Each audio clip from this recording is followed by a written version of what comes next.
Well, we're out here at St. Thomas Sports Park for the, I guess, official last day The of final training camp. day. It's That's over. right. Big thing today, the Titans made a roster move. Ugo Amadi is now here, the former Overton Bobcat, to add some safety depth to this team. Little did you know, like 6 weeks ago when you went to his first ever kids camp at Overton, that he'd be back here. I saw Theo there, and I was like, Theo, you're playing in your home team, and then now Ugo also with him. I did not expect that, but he said it's a dream come true. I mean, imagine growing up, watching the team, and then being on it. Right. There are two of those guys now, two Overton Bobcats here, which is unbelievable. Ugo was drafted by the Seahawks, actually, when the draft was here a few years ago. He's a safety. He's a versatile guy. He's a speed guy. He even did some punt returns and was on the punt coverage team with them. So I'm curious to see kind of what role he has here. He'll definitely add depth at that position there. So that's that. Some other things that we saw today, as we both saw, Derrick Henry looks to be in full form. When I walked up, he had busted through the line and actually took out two of his own players who were trying to block down field for him. Kept he looks going. Good. He looks fine. Yeah. That was the most I think we've seen him do team in stuff. those team, all camp long. And then no Traylon Burks. He was not out here. I saw him on the bike earlier, but he left practice early yesterday, never came back. And was not out here today. Right. Yeah, so that's some injury stuff to watch. Yeah, Nate Davis was not out here again either. Neither was Jamarco Jones.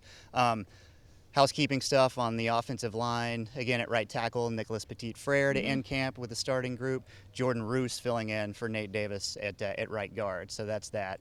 They head into the last preseason game. We talked to a few guys. Lonnie Johnson Jr. was one of them.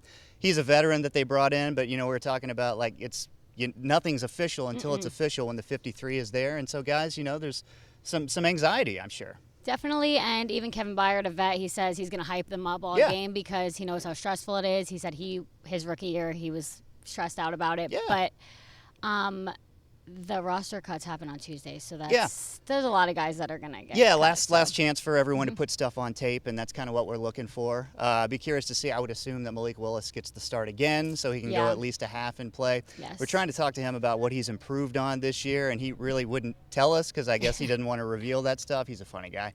Vrabel talked about just his pocket awareness, knowing when to move up and slide up in the pocket, and then knowing when to roll out. Initially, when he first got here, he was rolling out all the time, which is not the best thing in the world. If you're a mobile quarterback, it's another weapon that you have, but you want to go through your progressions, and that's something that he has clearly worked on. So I'm curious to see how he does that in this third preseason game. I thought yesterday was probably his best practice that he's had so far in training camp, which was against the Cardinals. So we'll see if he can kind of build on that. Yes, he didn't throw the ball a lot the first time, threw the ball a little more the second time. So now we'll see how his improvements are made. I'm interested to see if Traylon Burks will play. Kyle Phillips, I want to see what he's going to do. He's looked good. Didn't have a great day yesterday. Looked a lot better today. So the wide receivers, and then Haskins, he was talking about he likes what he's doing. So interested to see that.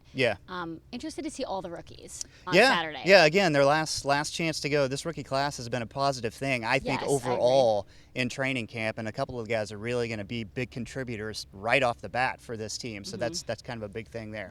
So we'll see. 6 o'clock against Arizona at Nissan Stadium. That'll wrap up the preseason, and then it'll get into game mode for 2 weeks. So there we go. All right, be sure to check us out on WSMV4 for the rest of the day. We'll have all kinds of sound and highlights from practice today. And until next time, she's Nikki. I'm Chris. We'll see you then.